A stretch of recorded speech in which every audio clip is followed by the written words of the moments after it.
I'm going to read another extract from Missing Persons. This time it's called Sibylline. Obviously I'm reading from the screen, and so I'm going to have my eyes looking down a little bit, so don't think that I'm going to sleep. But I guess the more important thing is the voice. Sibylline. The hereditary princess, great in favour, lady of grace, endowed with gladness, the Arton rises to shed favour on her, and sets to multiply her love. The great and beloved wife of the king, mistress of the south and north, lady of the two lands, may she live for ever. Nefertiti, whose name means a beautiful woman has come. My mother was many things to many people. To my father, someone who cooked for him, who cleaned his house, ironed. She was his better-spoken belle, perfect for social occasions owing to her natural ability to entertain, to flirt lightly with his insurance clients, her wardrobe à la mode. She was the mother of his children, all dark-haired, unlike him. She was the pretty girl he met on a Perth eastbound train at a point when his luck had run out. She was a singing, small-time radio star princess with just, he said, the right amount of sex. They moved in together to the halfway house of drunks and unemployed young men that he depended on for shelter and rest. As he went up in the world by snatching such a dame, she slipped a few rungs for her gangster teddy bear. He was soft and wounded and a big burly man. She couldn't save herself from motherhood one more time. My mother understood glamour, the glamour of beauty and the glamour of tragedy. For this she wore a crown like a saint. After their divorce, she was the bad mother, that crazy woman, a kind of nemesis. But he still loved her, he said. But before all this, before the domestic epics that gave her a starring role of a different sort, well, my mother lived other lives. She was many things to many people, and many things at other times. There is one photograph of my mother that has stayed with me since childhood. It has an all-movie star Elizabeth Taylor look, even down to the lipstick. I was proud of her, I had to admit it. Her beauty was supreme, especially in this black and white frosted incarnation. The high noble forehead, the cheekbones, the perfect aquiline nose of an aristocrat. She was not of this world. She had a luminescent quality, timeless, like mother of pearl. To enter into her room was like entering the Holy of Holies. I stood before the high altar of the dressing table, surveying the wealth of treasures, the pomades, elaborate lace and velvet interior repositories of all her magic. There was every possible variety of blusher, milky foundation, palette of eyeshadow, mascara wand. Each exuded a miraculous scent. Carefully I brushed rouge onto my cheeks until I accentuated what nature had passed on to us. My quivering lips, wet and pouting with an outrage of red, did not embarrass. I was a seductress like her. The mirror fogged under my breath. I didn't want to be caught. This was my private moment, as private as prayer or worship. Slowly I created my alternate selves. This was one of them. Perhaps one day I would inherit her throne.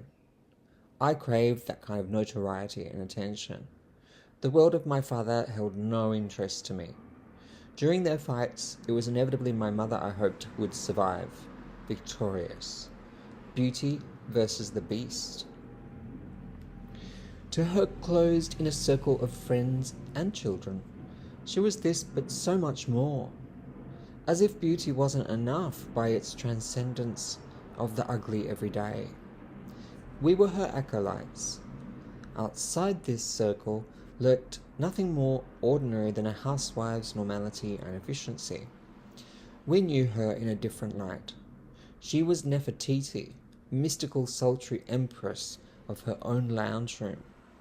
As the last church-going acquaintance was ushered out the door, after amiable afternoon teas when the local doctor would visit drew to a close, she sealed off that world and entered her own, unravelling her own unrivalled theology, in which she was the nexus, the regal lodestar of all passion, honour, tribute, which we rendered lovingly. A gleam in her eye, she told the strangest of tales. At heart she was a romantic. Eons wheeled and passed, the grandeur of centuries rose and faded and rose again. The great men of history, her lovers. Even Jesus Christ, when she was Mary Magdalene. My mother did not play minor roles. There was Aten, of course, great god of the sun, and his personification Akhenaten, who proclaimed this one true god to be solely worshipped. Historians would be keen to implicate unbridled egoism at this juncture of Egyptian decadence.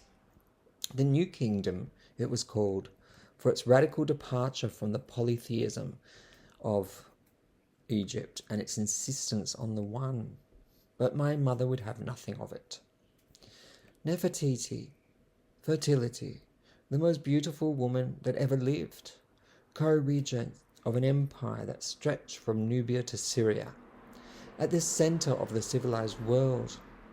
My mother's words evoked that grandeur, an age of lyric love poetry, sensual sculpture, monumental architecture.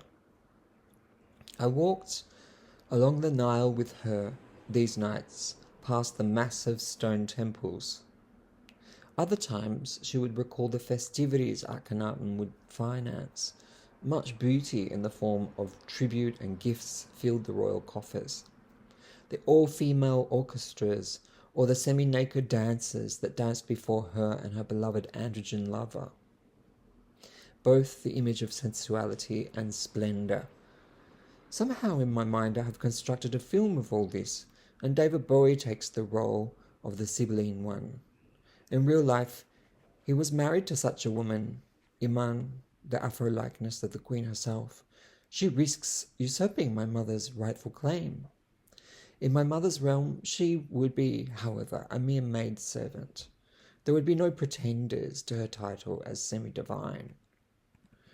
Nefertiti is like the Nile itself, sinewy, a force of nature to be reckoned with, crystalline. Her silty banks nourish the delta, and all life springs forth. She is the mother as goddess. Like the best of believers, I maintain my faith. Her little coven is similarly faultless. Gradually, their meetings become more and more frequent. Some are so exclusive, even I am not privy to these goings-on. Sacred texts are exchanged. My mother has an answer for everything.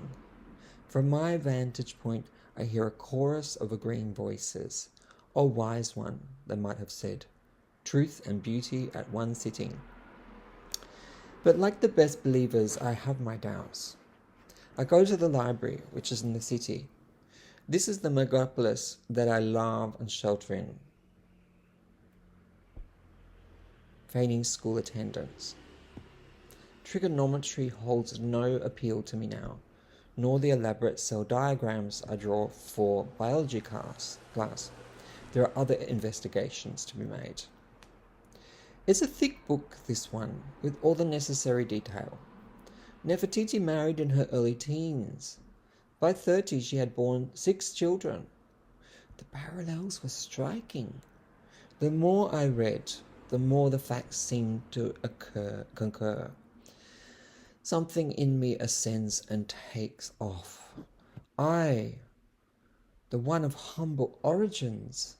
Who would ever suspect? Vicariously I was someone, in spite of my birth name, which meant small, not in stature, but rather self-importance, chosen by my mother herself, apparently inspired by the New Testament saint Paul, who found a path out of darkness or blindness. I was filled with that same light on the road to Damascus. I read on. Suddenly, Nefertiti disappeared from the heart of the royal family, vanishing so completely it was as if she had never been. No record survives to detail her death. No monument serves to mourn her passing, and to this day she remains an enigma. Her body has never been found. My heart froze inside my body. This was not a simple case of reincarnation. My mother had survived the centuries. As Shakespeare had said of that other great Egyptian personage, and I agreed, age shall not wither her, nor custom stale her infinite variety. From then on, I listened more intently than ever to my mother's perorations. I was part of an intimate knowledge no book had ever contained. The old gods knew there was no death. Death and life were but twin portals to the divine. The possibility of renewal is an ever constant. Yet the Egyptians were obsessed with death, or at least with the ceremonial passage to the afterlife.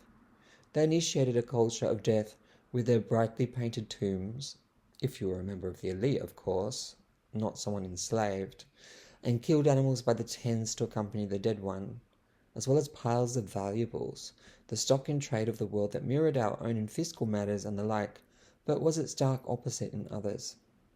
The place of the body was utmost, preserving beauty a greater art than it had been in life. Death provided the vehicle, and judgment waited, but not for a goddess like Nefertiti, who never died. On an earthlier scale, mortality takes its toll. The year I turned 10, I started to learn something even greater about death, firsthand. But here we stray into the realm of prophecy, the future unknown, and I leave prophecy to my mother's words.